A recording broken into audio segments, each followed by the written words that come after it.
Thank you all so much for having me. I'm going to talk to you guys. I'm going to give you a little bit of my background today, and then I want to give you 5 tangibles that helped me turn my business around when I literally thought it was at a dead end. Okay, I'm going to take a deep breath real fast. Can you do that with me? Big deep breath.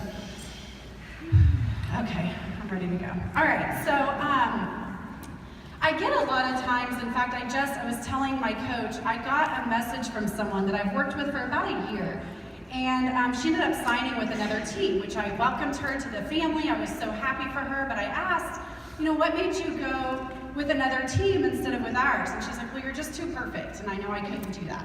And I was like, oh, that kind of sucks, because I'm not, I didn't wash my hair for like 3 days. And so I took that to heart. A lot of times I will get that, like, you just always look so put together, or this, and it's like, literally I might wash my hair a couple times a week. I rarely wear makeup. I'm a mom, I'm a wife, and I struggle just like anyone else. So I want to give you a little background of me and where I came from. It's the first time I've ever done it publicly. Did not expect that. So from the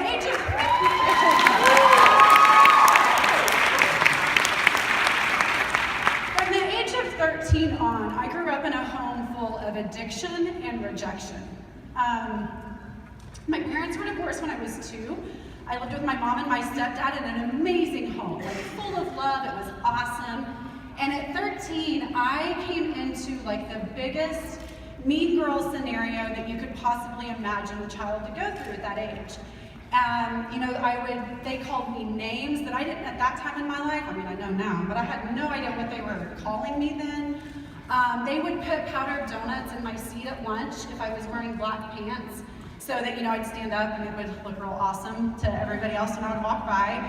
They would also put that powdered donut on their hand, and the guys would come and they would slap me so that it was just bad. I'd walk in the halls and there'd be huddles of girls calling me names and whispering about me as I would walk by. And at that age, it tore me to the core. It really affected me. And so I decided to move in with my dad. In my eyes, it was a safe place. I was born in this small town. I went every holiday. I had friends there. I knew people. So it was a safe place for me. So I did. I packed up, I jetted, and I moved into this small town of like 1,000 people to a safe place. Well, so little did I know, my dad was an addict. And so I would come home and I would never know which dad I got to see that day.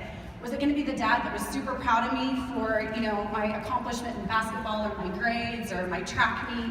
Or was he going to be mad at me for a reason I had no idea why? Or would he be asleep for days on end and I would take care of myself? I didn't know. I never knew. And on top of that, I had a stepmom who, to say she despised me, like, that's really being nice. I'm going to be nice. So she did. She despised me. So talk about rejection again, right? Just, again, name calling. There would be pictures. If my picture was in a frame, it was either turned down or it was broken. It was just kind of bad.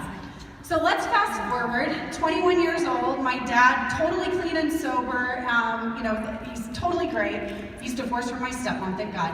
And we're still super, super close. He's one of my best friends, as is my mom. She lives in Plano, I live in Prosper, so we're right here. So life is good, I'm not complaining. And the only reason that I wanted to share that was to show that no matter what circumstance you come from, you have just as much potential as anyone else. And I think we sell ourselves short and we give excuses. And it's time for those excuses to stop and for your circumstances to quit owning you.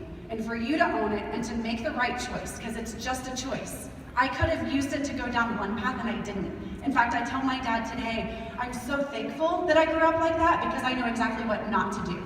And I didn't, okay? So let's talk the good stuff now, okay? See, I'm not perfect, far from it. So let's talk about 5 tangibles that really helped me turn my business around. So I joined as a coach in 2010. I had been in pharmaceutical sales for 6 years. Talk about rejection, good Lord. So I finally found my way out of that. And I was a very slow grower. It took me a while to grow. I don't know. I think that I was so in that sales mentality that I was never moving forward. It wasn't about the people. It was about making another sale because I just needed that notch on my belt. So I wasn't focusing on the right things. So I found these things, and this is what literally turned my team around, and we were sitting on the brink of, a diamond team, and we finally made our way to elite in 1 year and a half, whatever. All right, so number 1, pillars. Find your pillars. I went to Summit 2 years ago, and I listened to a talk, and I realized that I was not being true to who I was on social media. I'm very strong in my faith, and it was something that I had not really been open about because I was so afraid of offending someone. I didn't want, if I posted something on Sunday, I didn't want it to offend someone. But I had to finally realize that if I'm not being 100% true to me, then no one's really gonna know me. And if they don't agree with my pillars, then that's not who I need to be aligned with. I need people that I agree with and that are in direct alignment with me. So you choose your pillars that are 100% unapologetically you, and you stay true to them. So like mine are my faith, my family, Beachbody. I used to be afraid to post about Beachbody, which is stupid. Peanut butter, coffee, and wine. That's who I am. So if you follow me on social media, that's literally what I post about every time. I stay true to those 5 things, 6 things, and if it's not about that, I typically won't post it because then I'm just kind of pulling it out of the air, So stay true to who you are. Find your pillars, write them down, and every time you post, make sure you're talking to that. Number 2, we developed a culture of I do, you do, we do on our team. I used to run challenge groups, and they would be team-wide challenge groups, and it was awesome for me because I didn't have to do all the work. It was fantastic. The team was doing it, right? I could pop in every now and then, and it was fantastic. But it wasn't allowing my team to grow, and they needed to be able to grow. So we adopted this. So what we do now is every new coach that joins our team, we run a 5-day free challenge, whatever yours might be, but we do like a free challenge. And so I run that for my personally sponsored new coaches, okay? They invite people, and then they get to see exactly how it's run.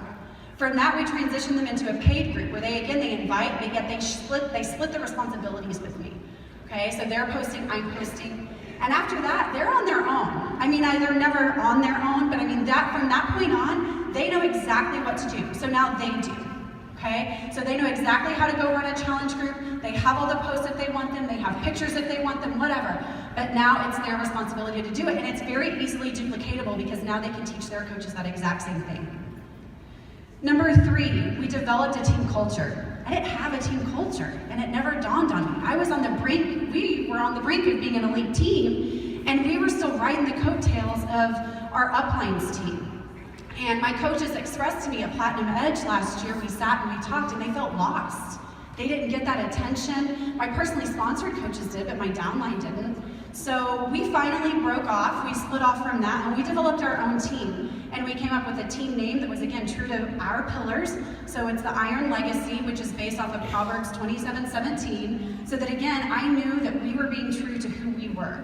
And within that team culture, we started setting up expectations. When a new coach comes into our team, we welcome them. Like if you don't, you might get a personal message from me because it's kind of rude. So, we want that. We celebrate each other's successes. We lift each other up when someone's not doing well. We have a team member right now who's in the hospital, and we are posting about that and praying for her right now.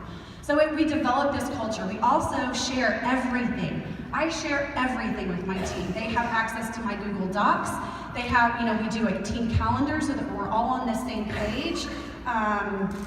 What else? Systems, I share my systems so that we all are plugging into the same thing, and we've just developed this real sense of iron sharpens iron just as another man sharpens another.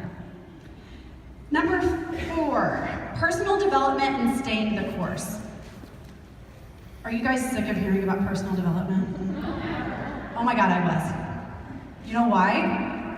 I wasn't doing it regularly, right? Like I would do it for a little while, and then it was like, oh my gosh, the kids are sick, I don't have time for this. And that's the last thing that you need to let go. The very last thing.